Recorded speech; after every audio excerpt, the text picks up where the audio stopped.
La mente humana es una de las cosas más misteriosas que existen. Y cuando se sale de control puede convertirse en un arma de doble filo. Tal como lo veremos a continuación. La creepypasta se titula El Tulpa.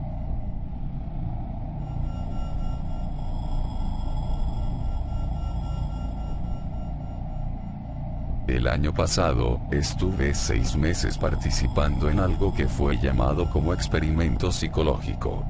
Encontré un anuncio en el periódico local, donde decían que buscaban una persona imaginativa, con ganas de ganar dinero, y cuando vi que era el único anuncio para el cual estaba cualificado, los llamé y concertamos una entrevista. Me dijeron que todo lo que tenía que hacer es estar en una habitación, solo, con sensores en la cabeza para leer mi actividad cerebral, y mientras yo estaba allí, tenía que visualizar un doble de mí.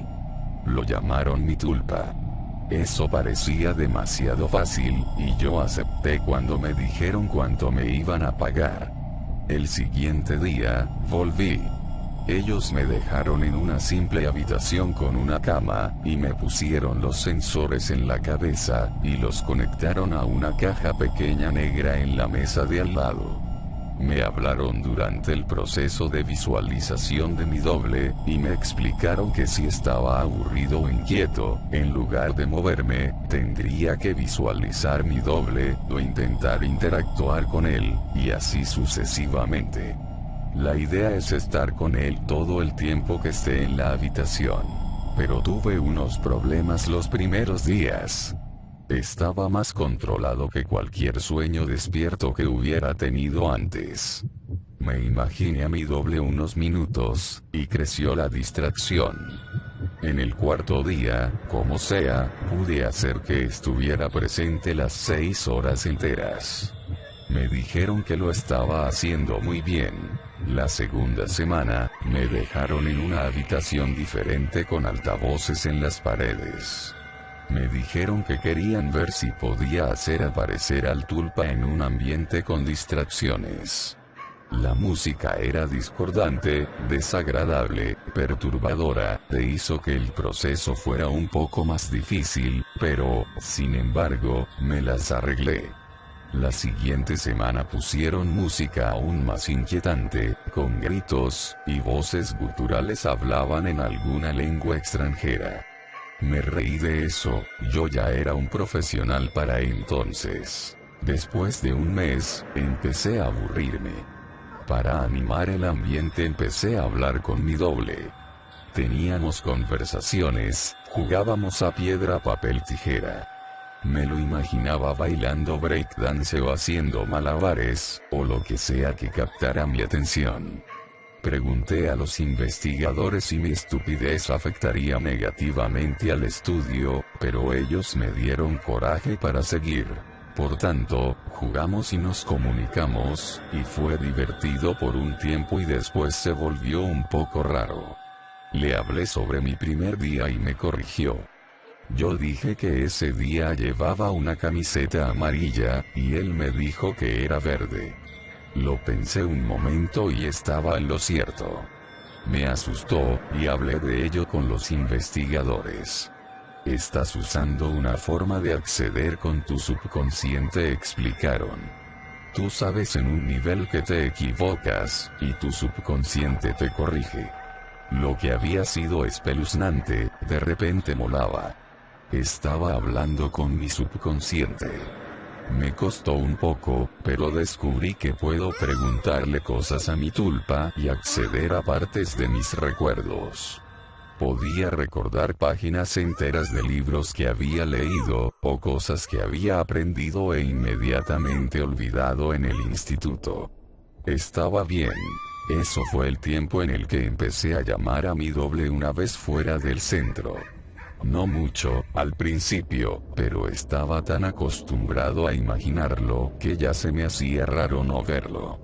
Cuando estaba aburrido, veía a mi doble. A veces empezaba a hacerlo todo el rato. Con el tiempo se volvió como un amigo invisible. Me lo imaginé cuando salía con mis amigos y visitaba a mi madre. a veces hasta en una cita. No necesitaba hablar en voz alta, yo era capaz de tener conversaciones con él sin tener que ser escuchado por nadie. Sé que puede sonar raro, pero fue divertido. No solo sabía todo lo que había olvidado, sino que parecía que estaba en contacto conmigo. Usaba un lenguaje corporal del cual no me había percatado. Por ejemplo, se reía mucho de mis bromas, y se acercaba a mí cuando hablaba. Y otras cosas que he notado. La cita estuvo bien. Para entonces, había estado en el centro de investigación unos 4 meses, y él estuvo conmigo constantemente. Los investigadores se me acercaron y me preguntaron si había dejado de verlo. Lo negué y parecieron satisfechos. Silenciosamente le pregunté a mi doble si él sabía lo que los había llevado a preguntarme eso, y se encogió de hombros. Yo también. Me alejé un poco del mundo. Yo estaba empezando a tener problemas para relacionarme con la gente. Me parecía que estaban confundidos e inseguros porque había una manifestación de mí mismo por ahí.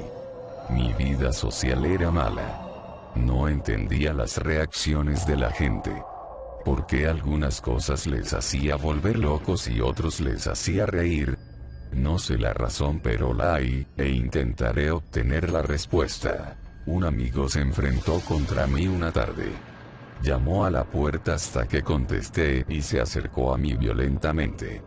«No has contestado mis llamadas en semanas, imbécil», gritó. «¿Cuál es tu puto problema?» Iba a disculparme, y le iba a invitar a tomar algo aquella noche, pero mi tulpa de repente dijo furioso: «Pégalo». Y después de eso le hice caso, lo hice. Oí como le rompí la nariz. Él cayó al suelo y se levantó, balanceándose, y nos golpeamos mutuamente en mi apartamento. Estaba más furioso que nunca, y no me gustó demasiado la situación.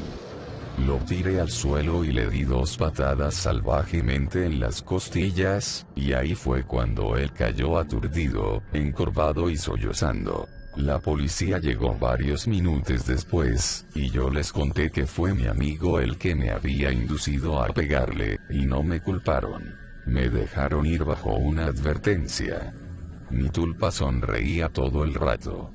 Pasamos la noche hablando de mi victoria y de lo mal que me sentía al haber pegado a mi amigo. No fue hasta la mañana siguiente, cuando estaba mirando mi moratón del ojo y mi labio partido, que recordé lo que pasó anoche. Mi doble fue el único que sintió furia, no yo. Me sentí culpable y un poco avergonzado, pero fue mi doble que me incitó a pelearme con él. El tulpa estaba presente, por supuesto, y sabía mis pensamientos. No lo necesitas más. No necesitas a nadie más, me dijo. Se me puso la piel de gallina. Se lo expliqué todo a los investigadores, pero ellos solo se rieron. No puedes asustarte de algo que te estás imaginando, me dijo uno.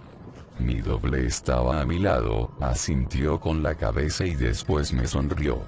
Intenté creer sus palabras, pero los siguientes días, me sentía más angustiado cuando estaba con mi tulpa, y parecía que él estaba cambiando. Era más alto y tenía un aspecto amenazador.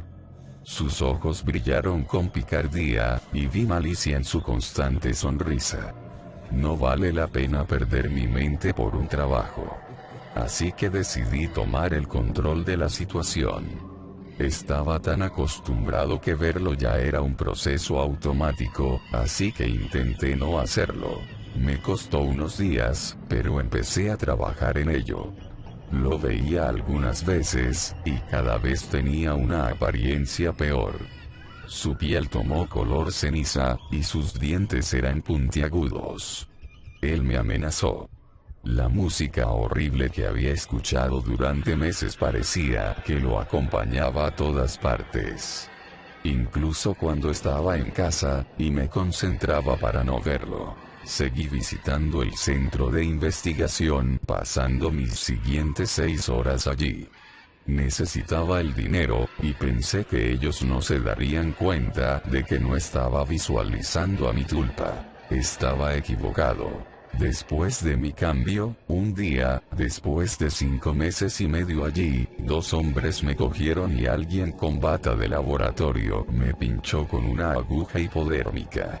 Me desperté después del sueño de nuevo en la habitación, atado en la cama, con la música a todo volumen, con mi doble de pie a mi lado.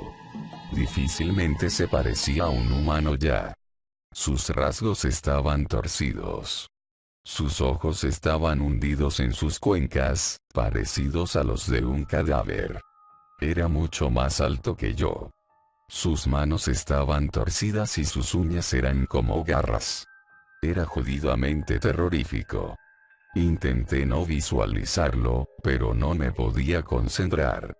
Él se rió y me golpeó en el brazo. Intenté soltarme de las ataduras, pero difícilmente podía moverme. Estás pringado de mierda de la buena, creo. ¿Cómo te sientes? Desconcertado, dijo cada vez más cerca de mí. Yo estaba amordazado. Su aliento apestaba a carne podrida. Intenté que se fuera, pero no desaparecía. Los otros días fueron terribles. Muy a menudo, alguien con bata de doctor venía y me inyectaba algo o me forzaba a tomarme una pastilla. Cada vez me sentía más desconcertado y confuso, y a veces tenía alucinaciones. Yo seguía intentando que se desvaneciera, y él se reía de mí. Quizás era quien me causaba las ilusiones.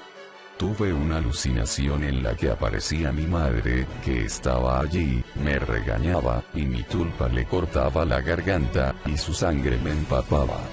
Era tan real que hasta podía saborear la sangre. Los médicos no me hablaron en ningún momento. Yo les rogué que me soltaran, grité, pedí respuestas. Ellos no me dijeron nada. Quizá hablaron con mi tulpa, mi monstruo personal. No estoy seguro. Yo estaba completamente dopado, así que no sé si fue otra ilusión, pero recuerdo a los investigadores hablando con mi tulpa. Otra cosa, la cual rezo que fuera una ilusión, es que él podía tocarme. Más que eso, me podía hacer daño. Él me tocaba y golpeaba si él sentía que no le prestaba suficiente atención. Una vez, me cogió los testículos y los apretó, hasta que le dije que lo quería. Otra vez, me cortó el antebrazo con una de sus garras. Aún tengo la cicatriz. Algunas veces, pienso que solo me autolesioné, que esa alucinación me llevó a hacerlo. Solo algunos días. Un día, mientras él me contaba una historia sobre cómo iba a destripar a todo el mundo que quería, empezó por mi hermana, y paró. Una mirada tenebrosa cruzó su cara y me acarició la frente. Tal y como mi madre hacía cuando estaba enfermo. Estuvo un rato así, y sonrió. Todos los pensamientos son creativos, me dijo. Y se fue por la puerta. 3 horas después, me pusieron otra inyección, y me dormí. Me desperté sin ataduras, libre. Balanceándome, caminé hacia la puerta, y la abrí, pasé por el pasillo vacío y después corrí. Me perdí, pero bajé por unas escaleras y salí por la parte trasera del edificio. Allí me derrumbé, llorando como un niño. Era libre de moverme, pero, en ese momento, no podía hacerlo. Fui a casa en algún momento, no recuerdo nada. Cerré la puerta y me empotré contra un armario, tomé una larga ducha, y dormí 1 día y medio. Nadie vino a por mí por la noche, y nadie vino el día después de esto. Pasé una semana en la habitación, se me hizo largo como un siglo. Me había aislado tanto de mi vida que nadie se dio cuenta de que no estaba. La policía no encontró nada. El centro de investigación estaba vacío cuando buscaron. Los documentos de referencia desaparecieron. Los nombres que me dieron eran alisas. Y el dinero que me dieron era imposible de encontrar. Me he recuperado todo lo que he podido. No salí mucho de casa, porque tenía ataques de pánico cuando lo hacía. Lloré muchísimo. No dormí mucho, y mis pesadillas eran terribles. No podía más. Pero sobreviví. Usé la concentración que esos bastardos me enseñaron para convencerme a mí mismo. Funciona a veces. Pero hoy no. Hace 3 días me llamó mi madre. Había ocurrido una tragedia. Mi hermana había sido víctima de una ola de asesinatos. El autor descuartizaba a las víctimas. El funeral fue esta tarde. Fue un funeral normal, tal y como suelen ser los funerales, supongo. Estuve un poco distraído. Podía oír música de algún sitio lejano. Era discordante, con sonidos invertidos e inquietantes, voces, gritos. La puedo oír aún. Ahora suena más alto.